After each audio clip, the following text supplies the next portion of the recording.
13 amendment হয়েছে, সেই 13 amendment আদালত যথাযথভাবে আবার পুনর্বহাল করবেন। তবে আমরা আগেও বলেছি যে এটা হবে প্রসপেক্টিভ।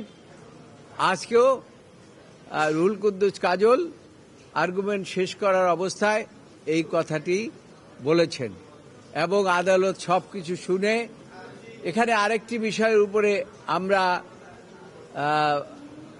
দ্বিমত পোষণ করেছি বদিউল আলম মজুমদার সাহেবের অ্যাডভোকেটের সাথে। তিনি বলেছেন যে এই জাজমেন্টটা মাইনরিটি জাজমেন্ট কোনো জাজমেন্ট না, এটা মাত্র ওপিনিয়ন। কিন্তু আমাদের পক্ষ থেকে আমরা আগেও বলেছি, আজকে রুহুল কুদ্দুস কাজের সমাপ্তি বক্তব্য বলেছেন যে এটাও একটা জাজমেন্ট, মাইনরিটি জাজমেন্টকে জাজমেন্ট বলতে হবে। কাজেই মাইনরিটি জাজমেন্টকে কোনো অবস্থায় উপেক্ষা করা যাবে না।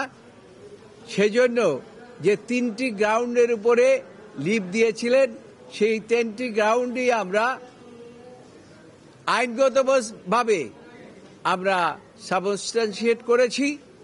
আমরা আশা করি যে এই জাজমেন্টটি আগামী 20 তারিখে 20 নভেম্বর প্রধান বিচারপতি ঘোষণা করেছেন যে এই পিটিশনের উপরে যে হিয়ারিং হয়েছে অ্যাকর্ডিংলি তারা যথাযথভাবে শুনেছেন এবং আগামী 20 নভেম্বর জাজমেন্টের দিন ধার্য করেছেন।